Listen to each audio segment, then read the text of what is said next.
Hello. Món này. Tất cả món này.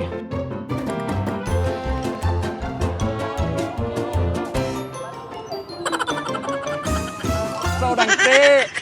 I'm Will Courageux, a young man from France who has been living in Vietnam for 5 years.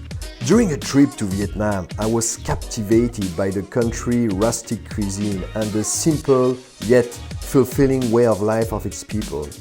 These experiences became the inspiration for me to become a content creator on social media. In this episode of Hello Vietnam, I will embark on a new adventure to Tây Ninh, a province in southern Vietnam known for its diverse religious culture and unique cuisine.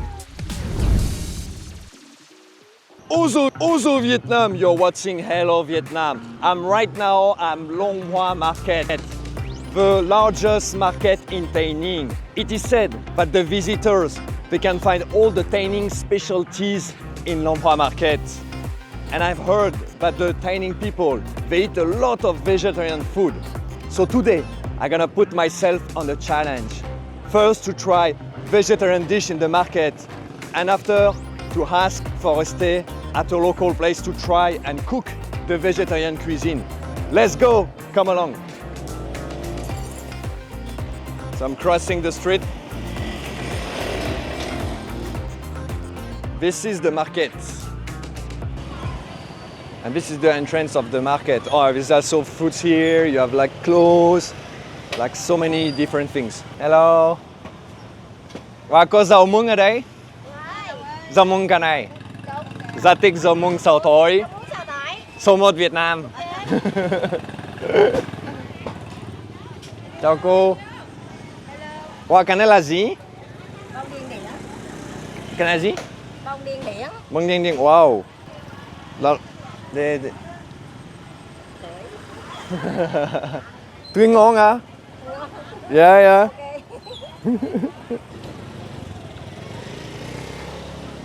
Ok.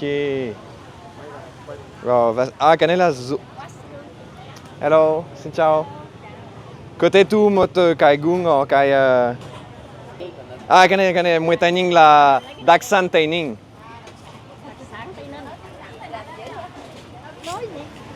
Wow, tại sao là màu xanh?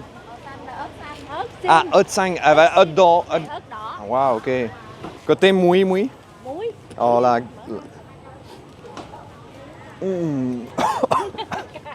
cay. Anh nghĩ là cay. Tại vì rất thích muối. Ok.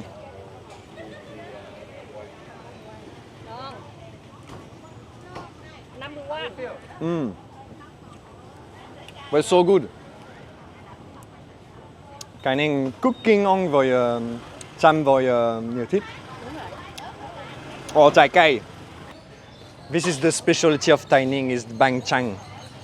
Really famous in Tây Ninh. Bánh chanh. Và nhiều bánh chanh hả? Okay, come on em. Okay, I buy a big one. This time I can bring it to many friends. Wow, many sauce, many things.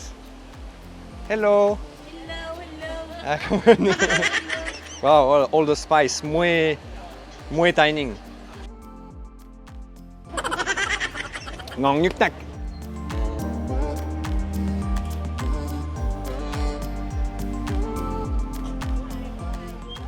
Guys, there's so many vegan stores. I think I've never seen so many vegan stores like that. Chào chị. Chị ơi, đây là món gì? Chả giò. Dạ giò, có thể làm từ gì? Làm từ củ môn. Cho em một cái.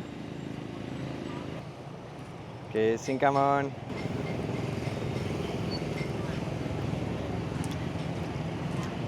Ngon không? Ngon. Cực kỳ ngon. Em sẽ tu món này. Tất cả món này. I like to eat. I like to eat.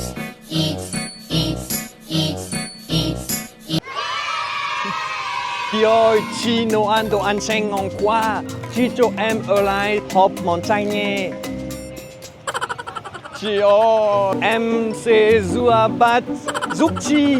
Em hùa sẽ chăm chị. Anh khỏe lắm, chị không dám nhận đâu. không phải đồ chỉ lần đầu em muốn tu tất cả đồ ăn chay của Tây Ninh. Nhưng mà bình thường em chỉ ăn mì tôm thôi. Chị đùa thôi. Chị bận lắm không dám nhận đâu. Ok chị. Thì bao nhiêu tiền chị? Chị mời thôi. Chị mời em. Wow, ok, xin cảm ơn chị. Xin cảm ơn. So that is the vegan food in Tây Ninh, and wow, I'm really surprised. Now, at first I thought vegan food is bland, but no, it's sweet, sour, spicy, all kind of flavor, and really mouth-watering. So I'm really happy to try it today. Let's continue. Hello, chị. As a food lover, I was captivated by Tây Ninh vegan cuisine from the very first bite. Thus, I'm so determined to find a local willing to teach me how to cook an authentic vegan meal. Chị ơi, em làm khách du lịch mới đến Tây Ninh. Em rất thích đồ ăn chay ở Tây Ninh. Chị biết nấu ăn món chay không? Chị cho em về nhà học cách nấu món chay nhé. Không? Ok, cảm ơn chị. So I lost 3 times, but the third time works for charm. There's someone here, let me ask him. Chào anh. Xin chào, Chào. Em tên là Will, anh tên gì? mình tên là Vàng. Vâng, ok. Anh đang mua đồ ăn chay đúng không? Vâng, đúng rồi ạ. Có phải người Tây Ninh rất thích đồ ăn chay được không? Người Tây Ninh đa phần theo đạo Cao Đài và đạo Phật thì họ ăn chay ít nhất 10 ngày trong một tháng và có thể ăn cả chay trường. Ngày hôm nay là ngày chay, cho nên Vàng đi mua đồ ăn chay để về nấu cho cả nhà cùng dùng nhé. Anh cho em về nhà của anh để học cách nấu món chay không? Vâng, ok ạ. Ok, ok. Third time's the charm, guys. Finally, we can go with my friend Van. Let's try the food. Đi thôi. Khoan, chờ mình đã, chờ mình lượng nguyên liệu kìa. Oh, Hôm nay mình sẽ nấu thịt kho tàu, cá cơm kho và khổ qua dùng thịt. tu. Anh nghe nhầm được không? Thuần món thịt cá mà nguyên liệu chỉ có rau củ. Vâng, đúng rồi ạ. Tất cả đều là nằm ở cách chế biến và đây là những món ăn thường ngày của người dân Tây Ninh. Nó rất là dễ nấu. Vậy thì bạn ở Việt Nam 5 năm rồi. Chính xác. Bạn có biết quả này là quả gì không? Không biết. Đây là quả khổ qua. Bạn ăn thử đi. Từ.